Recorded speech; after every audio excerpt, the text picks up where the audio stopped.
नमस्कार साथियों, मैं आपका दोस्त रोहित बिसाई और आप देख रहे हैं युग वाणी टाइम्स। आज हमारे साथ दिग्गज अभिनेता गूफी पेंटल जी मौजूद हैं जो दिल्ली में महाभारत का लाइव प्रसारण कर रहे हैं। आइए उनसे बात करते हैं। बहुत बहुत स्वागत है जी। Thank you. नमस्कार। लॉकडाउन के बाद फिर से लाइव परफॉर्मेंस कैसा लग रहा है? बहुत अच्छा लगता है हमेशा की तरह, और अभी तक लोगों ने बहुत प्यार दिया है। अब इतने साल हो गए हैं, 32-33 साल हो गए हैं महाभारत को बने, फिर भी श्रोताओं का बहुत प्यार है जो हमें इतनी श्रद्धा से देखते हैं, मिलते हैं, सेल्फीज लेते हैं और प्यार देते हैं, और इनका आप सबका आशीर्वाद है और अच्छा लगता है। B.R. चोपड़ा जी की महाभारत और ये पुनीत जी की महाभारत, दोनों में कितना कुछ बदलाव आया है? नहीं, वो क्या पॉइंट ऑफ व्यू, वो जो था पांडवों का पॉइंट ऑफ व्यू था। उधर भीष्म पितामह कृष्ण पांडव के पॉइंट ऑफ व्यू से स्टोरी जो ओरिजिनल वैसे लिखी हुई है। ये पुनीत ईश्वर हमारे दोस्त ने जो लिखी है, जो पटकथा और संवाद जो लिखे हैं, ये दृष्टिकोण कर्ण और दुर्योधन के पॉइंट ऑफ व्यू से है। तो उसमें यही इनका दुर्योधन और कर्ण का पूछना है कि हमारा क्या कसूर है, हमें क्यों इस चीज़ के लिए दंडित किया गया। महाभारत युद्ध हुआ, हमारा सारा खानदान नष्ट हो गया और एक सभ्यता जो थी वो ख़त्म हो गई, भाइयों का प्रेम ख़त्म हो गया, उसमें हमारा क्या दोष था। तो वो अपनी तरफ से जस्टिफाई करने की कोशिश करते हैं। एक अपना अपना राइटर का पॉइंट ऑफ व्यू है और इसको भी देख के बहुत लोग पसंद कर रहे हैं, और उसमें वाकई में ये अंत में लगता है कि वाकई कौरवों का दोष क्या था यार। अब उनके बहुत ज़्यादा इंसल्ट करते हैं, शुरू से ही अंधे का पुत्र अंधा कहते हैं, उसको हमेशा विलन बना के रखते हैं, कर्ण को सूत पुत्र कहते रहते हैं, उसका क्या दोष था। फिर उसका क्या है, परिणाम क्या हुआ। यहाँ तो द्रौपदी का चीरहरण हुआ, वस्त्रहरण हुआ, शकुनी ने अपना गुस्सा निकाला युद्ध क्रीड़ा में, और अंत में जो महाभारत युद्ध हुआ जिसमें सारे योद्धा मारे गए और जीत जो है पांडवों की हुई। तो वो प्रश्न ये पूछते हैं, भाई कोई अगर बता सके तो हमें बताओ कि हमारा कसूर क्या था। 2022 के दौर में कितनी प्रासंगिक हैगी महाभारत? बहुत ज़्यादा है। आज भी वही चीज़ है। और क्या है, महाभारत एक ऐसा ग्रंथ है, देखिए सदियों पहले लिखा गया है, लेकिन ये एक अकेला एक ऐसा ग्रंथ है जिसमें लाइफ के हर तरह की शेड जो है, ग्रे है, वाइट है, ब्लैक है, हर तरह की शेड है, और जो आज तक निरंतर दिख रही है। आज भी अच्छे लोग भी हैं, बुरे लोग भी हैं, कमीने भी हैं शकुनी की तरह, और युधिष्ठिर की तरह और भीष्म पितामह की तरह श्वेत वस्त्रधारी भी हैं, अच्छे भी हैं, और कृष्ण भी हैं। लेकिन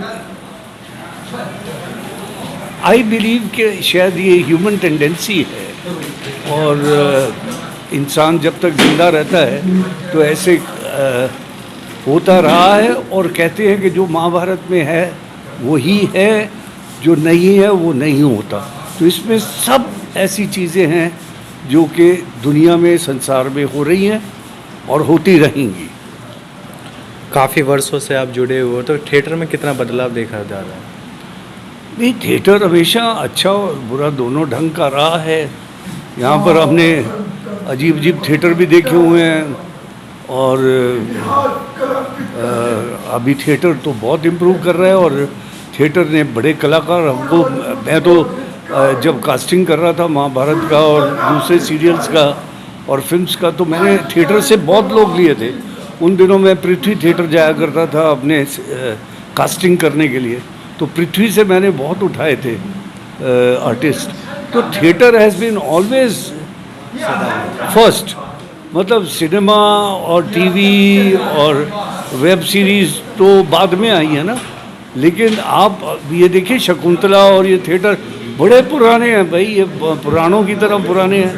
तो थिएटर तो हमेशा जीवित है और जीवित रहेगा।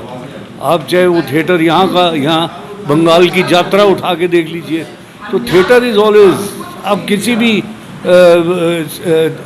देश प्रदेश का उठा के देख लीजिए, जो थिएटर में एक असलीपन है ना, वो बहुत नज़र आता है और वहाँ से हमारी चीज़ें जीवंत होती है। सो theatre is always very good.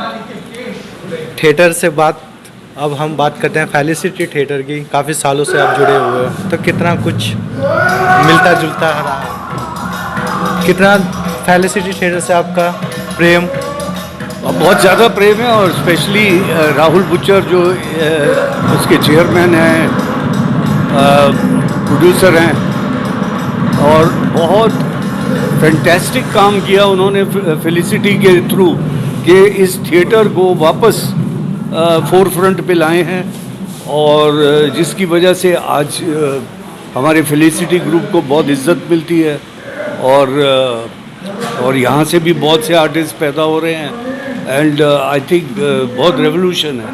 और जो इनके प्लेस चल रहे हैं, वो चाहे आप माइथोलॉजिकल लो, चाहे आप हिस्टोरिकल लो, चाहे आप सोशल लो, चाहे कॉमेडीज लो, चाहे सस्पेंस लो, Felicity has been able to be successful in everything. और थिएटर से मुझे तो अब ज़्यादा इस दौर में आके ज़्यादा लगाव हो गया थिएटर से, क्योंकि मैं खुद इन्वॉल्व हो गया हूँ इसमें। दिल्ली में आप अक्सर आते रहते हैं, तो दिल्ली की ऐसी खास बात बताइए हमें, हमारे दर्शकों को। अरे दिल्ली में बहुत अच्छा खाना मिलता है यार, सबसे अच्छा बात। आज भी हमने भटूरे और छोले खाए और बहुत ही स्वादिष्ट बने। कहाँ से आए पता नहीं, लेकिन दिल्ली के खाने और दिल्ली की आवभगत, लोग बड़े प्यारे हैं, बहुत अच्छे हैं।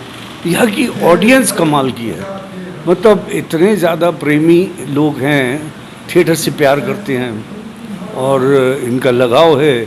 और चाहे कुछ भी हो, इनको थिएटर, जो एक सर्टेन ऑडियंस है, वो कंपल्सरी ऑडियंस है और वो डेडिकेटेड, वो हमेशा थिएटर देखती है और उनको लाइव देखने में ज़्यादा मज़ा आता है, and we want such audience.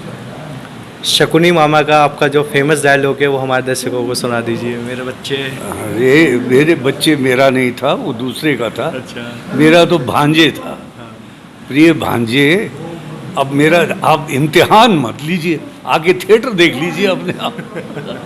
बहुत बहुत अच्छा लगा आपसे बात करके, काफ़ी कुछ जानकारी मिली हमें पुराने थिएटर और आज के थिएटर के बारे में, और जल्दी हम आपसे फिर से मिलेंगे इसी शो में। हमारे साथ थे गूफी पेंटल जी, जो महाभारत के एक मुख्य पात्र हैं और काफ़ी वर्षों से थिएटर की दुनिया में और बॉलीवुड की दुनिया में नज़र आते रहे हैं। मैं आपका दोस्त रोहित बिसाइया, देखते रहें युगवाणी टाइम्स।